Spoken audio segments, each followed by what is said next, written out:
Hey guys, what's going on? This is Commander Genghis Khan, your captain speaking. Today I'm going to talk to you guys about Paladins versus Overwatch. So there's been a huge dispute about whether or not, there's some similarities or differences. There's a huge sort of back and forth dialogue, especially before Overwatch came out, about Paladins taking concepts from Overwatch. Whereas I experienced Paladins around patch 12 or so, 10 or 12, and they're all the way at patch 28 now for beta, closed beta, whereas Overwatch is fully launched. So one of the big differences, at least initially for the business model, is that Overwatch is buy to play, which means you pay once and you have it forever. And you get any of the future heroes, any of the cosmetics and stuff like that, you can still unlock those. So once you buy it, you get pretty much everything that you're going to get. With Paladins, Paladins is free to play. So what that means is eventually, once it's fully launched, it's going to be available to everybody in the public. And in regards to at least the way that they sort of monetize it is basically through buying chests, which are sort of the way you get weapon skins, hero skins, and you get what's called gold. I'm not sure if it's still, I haven't actually bought a chest in a while, but I'm pretty sure you still get cards unlocked, which I'll talk about a little bit in the progression system here in a while. Buying crystals is sort of the way that you would buy these, sort of this symbol right here. It's also my player icon, I guess, because I'm a noob and haven't updated it. But you can see it's not over the top priced. So you get about four radiant chests, 4 or 5 radiant chests. I actually bought the founders pack a long time ago, so I got 20 chests. I got beta access, which I had actually gotten from someone else. Exclusive skin and the mount. I got the Ares skin for Smite, which is another one of Hi-Rez's titles. And I love the mount. I love the Infernal Warhorse. And then you get all the champions. So I assume that if you didn't have the Founders Pack, I think a couple of the newer characters are off limits, like Androxus, Victor, Kinessa, Ying. I'm not 100% sure on that. You'd have to ask somebody that's not a founder, which I've seen plenty of that are playing.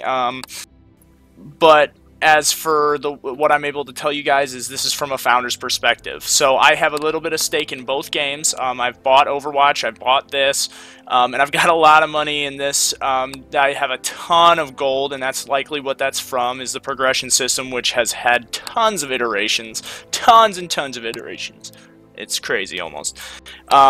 So in regards to that as well, the idea that I'm reviewing these or comparing these two games is that Overwatch is in its final state. So it's going to be working on balance, adding heroes that fit with the meta, kind of tweaking heroes to either their mechanics just slightly, but the base game is going to stay the same forever. With Paladins, I mean, even just back in patch 26, I'm pretty sure, gameplay modes were changing, heroes were being tweaked, and there's a lot of differences now that I've seen just based on hero diversity and skills, especially with the deck system and burn cards, which I'll get into in a little bit. So first, in terms of graphics, a lot of people kind of talked about these being sort of similar. As you can see here, this is Victor, one of the newest characters they just added, and he reminds me a lot of Soldier 76. There's some differences, but I mean, overall the graphics are simple.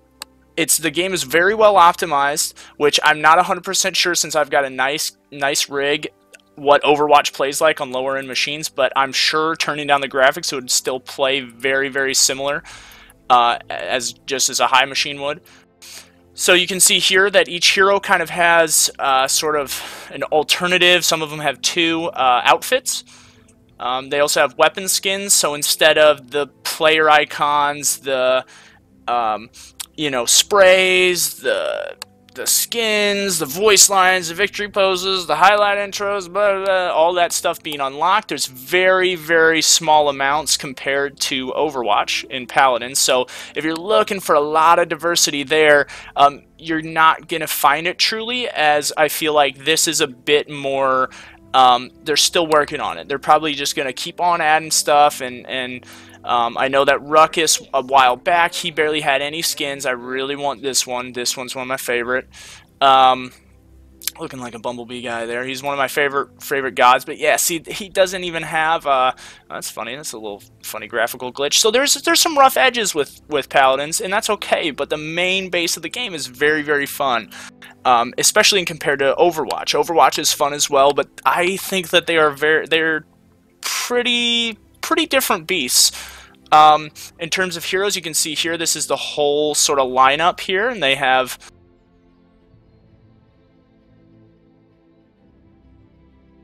16 heroes as opposed to the 21 in Overwatch. There's a great variety in Overwatch, and there's also a good variety in here. So we have sharpshooters, you can see the label down there, blasters, fighters, strikers, which are sort of the heavy hitting DPS guys, glass cannons, if you will, protectors, blasters. I'm sure they're going to start adding some more blasters and probably some more fighters. But in terms of sort of the classifications, they do that in both. I've noticed that they kind of take that in both, and when we join a game, you sort of get to see, you know, okay, this sharpshooters has 3 or 4, you know, and same thing in Overwatch when you first start those games. And the thing with Paladins and Overwatch, one of the biggest differences in terms of meta and gameplay is Paladins has no real strict healers. You're never going to see sort of a mercy tether with a god. You know, I have a feeling that they're going to eventually sort of add someone that is more like that, but right now the only real healing abilities are Grok, from my understanding. His totem is a small, I love that skin right there, is a small sort of totem. We'll just go in here and increase the duration of totemic ward. Let's see if we can find his heal ability here. Yeah, protective shield for 1500 health that lasts 4 seconds. The shield is destroyed, blah, blah, blah, blah. Are healed for 75 health per second. Yeah, so he basically is the only healer, from my understanding. Grover has a small heal as well, now that I'm talking about this. But I'm pretty sure that maybe even they took that out. Yeah, it looks like they took that out as well. He had sort of a small little plant healer aura thing. Very minor heal, though. So you're never going to see a mercy tether like they have in Overwatch. Same thing with Lucio. Really, Grok plays more like a Lucio with a little bit less mobility, but overall, there's no strict healers, which is very different. So another huge gameplay difference between Paladins and Overwatch is Overwatch has no base health regeneration. Okay, so Paladins has that. Paladins, if you back off and out of damage or don't shoot or don't get damaged for a couple of seconds, it's very fast. There's a small timer down on the bottom. It's a red line on your health, and that indicates when you're going to start your health regen. So all the gods have them, all the heroes have them.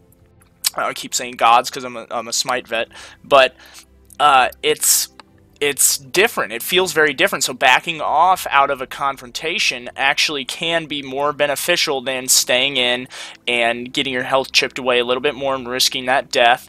And another major sort of gameplay difference is not only with the game modes, but with the actual progression system within each game, and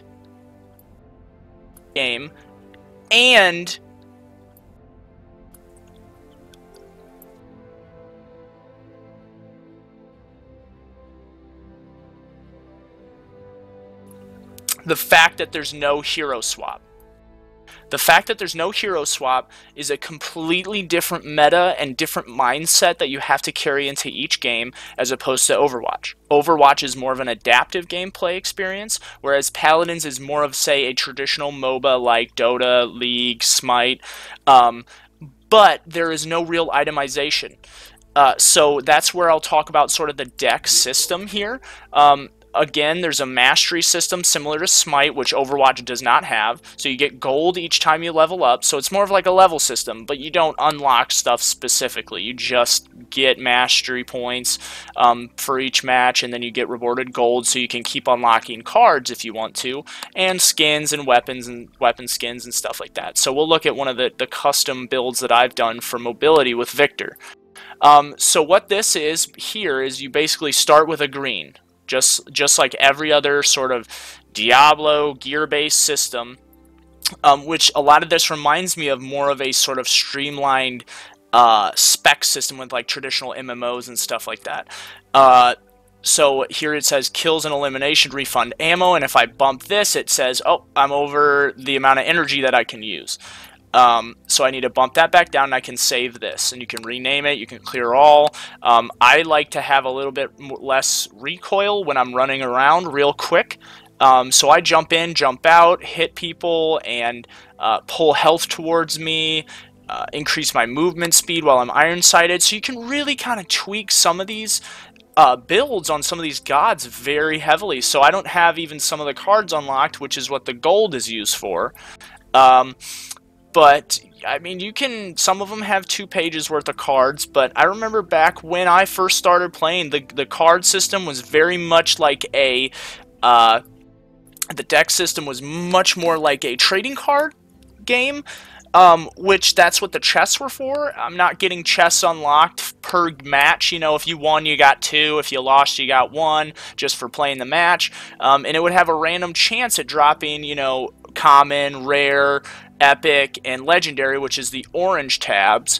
And so I guess it's just you unlock the card individually now. So in patch 28, it's a very streamlined experience, but it's still, from what I'm noticing, especially with players in each of these games, is there's a huge amount of variance. And I think that's great. I think that that's a lot different than Overwatch, and that's something that this game has for it, is more of an itemization mindset similar to a MOBA. And that's another thing that's a difference between Overwatch and Paladins, is the maps. Even on Payload and even on Siege game modes, which I'll talk to you about here real briefly, the maps are much more like a MOBA, with lanes and 3 points, and you all meet and you all try and take over a common area. There's no real sort of minions or sort of leveling up in a game or anything like that, but when you kill people, and however well you do, you get burn cards for, say, the second round, which then you can use to sort of even further increase some of the variance of builds, if you will, and those reset each round. So in that regard, back when I first started playing Paladins, the game modes for this were so different. Just so different. So you can see we have daily quests, which give you gold too for cards and weapon skins and stuff like that. You can pick your region, which is nice. Sometimes Europe is easier to find matches in the morning, a little bit of lag, but you can create custom games here. So this is kind of like in Overwatch, that competitive mode, but it's a pre-made only playlist. So they don't really have a ranked system in here yet. Training is only with bots, but matchmaking, we'll take a look here. So there's 3 game modes, which this is survival. At least from my understanding, or at least they're planning on adding another one in here, which is a fog takes over the map, and if you're not directly on the point in a small little dome, you're going to get taken out, so high mobility characters have a harder time towards the end of the round, but it's a lot of fun. I wish that they had it in there. When I started playing this again, I really enjoyed that. It's more of a TDM style, single elimination, you only have 1 life, and then, you know, it's round based, and you have a certain amount of points you have to cap. Payload is a strict attack and defend. There's no switching like in Overwatch competitive or anything like that. So you have attacking or defending. You have to escort the payload just like Overwatch. And I'll say that that's very similar except for the flipping sides. To that regard, I really like Payload, and some of the maps are harkening back to Global Agenda, another high-res title that came out way back when, and one of my, you know, that's Global Agenda's Bay, but it's got a lot of good solid map design in terms of attacking and defending. You know, typically a defending has a you know, a slight advantage. However, if it has a good team, and that's where team comp really comes into play. If you've got a very squishy based defense, you're not going to do very well, period. Same thing with offense. If you can't get these kills off, you're not going to push that payload very far. And there's a 3-point checkpoint system on each of the maps, and yeah, it's pretty straightforward. Siege is where the differences between Overwatch and Paladins comes in, where you have 9 points. A point cap is 2 points, and then I think the push in is another point. If I'm wrong on that, I apologize, but it's hard to keep track when you're trying to shoot stuff in the face. But you basically have to do a combination of both the point cap and the push with a payload, so it's kind of like hybrid. But it's each point. Every single point when the rounds restart with Siege is going to be based on this neutral point system. So those 3 points I was talking about that are in the middle with, equidistance from either spawn. Which is a big difference from Overwatch. So it's basically like a hybrid game mode every single Siege match. So I really like the fact that you can pick which one you want to play. Overwatch doesn't do that. It just says, here you go, here's matchmaking, go play. And they have a few different game modes. They have point A attack, and then you back off to point B. They have hybrid, where it starts with sort of that escort, that capture, and then you escort the bomb. There's point capture, like Ilios on the Ilios map, and then there's just strict payload.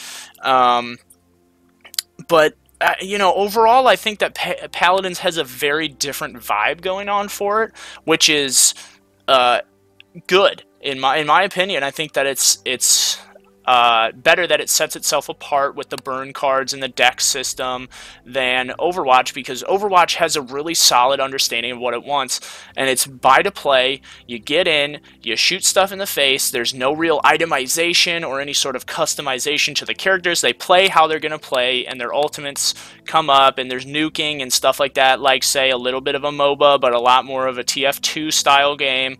But then Paladins, it feels more with that, without the hero swapping and the deck cards and the burn cards. Those really set it apart, in that it feels more like you're locked into that team composition. You got to go into the fight knowing, okay, we're gonna have these these heroes, and they're all gonna play in slightly varied ways depending on how they play. I might need to adjust my deck or my loadout, and that's what this loadout system is here. You can take in 5, maybe even 6 loadouts. I don't know what this blank box here is for, but there's been word now that they're gonna have they're coming with achievements in this next patch. I'm sure they're gonna add stats soon, so you can start seeing that stuff. You got all these great stats and stuff, very similar to Smite, which I love. I love that they're taking a lot from Smite. Even some of the champions are very similar there, but it's not the end of the world. That's not the worst thing that could happen. Smite's done pretty well. But overall, it's so different, and it's fun. Like, it's fun to play. They're both fun, but Paladins, some people go, oh, well, that's in closed beta, that's gotta be rougher. And yeah, it's true, it's gotta be rougher, because they're still trying to figure stuff out. But I'm so glad that they've trimmed down the Siege mode. They've really honed in on what people liked. It feels cleaner. Everything about the UI feels cleaner, which Overwatch has a really nice UI, a real clean UI, and I've really appreciated that just lately playing Overwatch with friends and playing competitive mode. I'm glad they added that.